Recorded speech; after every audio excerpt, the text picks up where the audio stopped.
Opat! Ayah! Opat! Ayah! Ayah! Opat!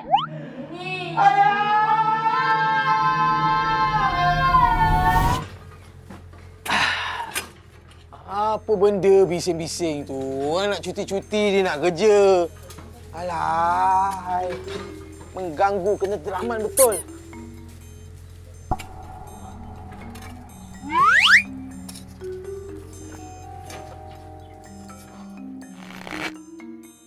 Ni tengkorak apa lah ni? Ada kotak.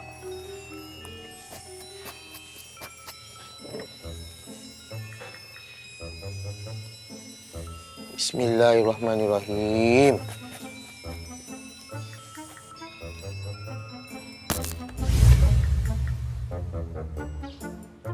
Apa ni?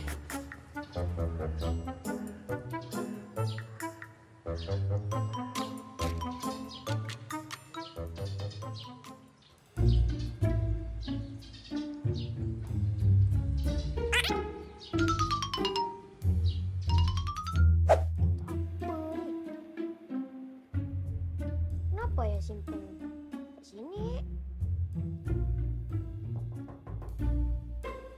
Hai? Buat apa tu? Lah, kan Mama kata mandi. Pakai baju yang sama lagi duduk atas katil ni. Mandilah. Busuk, kotor, tahu tak? Tak nak. Pergi mandi. Tak nak. Melawan budak ni. Ih!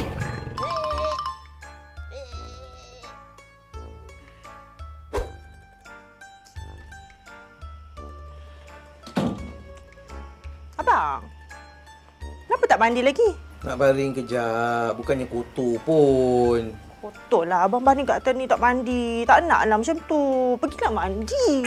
Tak naklah. Bagilah saya rehat kejap. Saya tak kotor, tak busuk lah. Tak percaya duduk sini, men. Sini kita men. Tak nak. Sinilah. Tak nak. Abang pergi mandi dulu cepat. Awak kata saya busuk kan? Abang pergi mandi cepat. Tak nak. Dengkil abang ni. Duduk sini Roman dulu. Tak nak, Roman.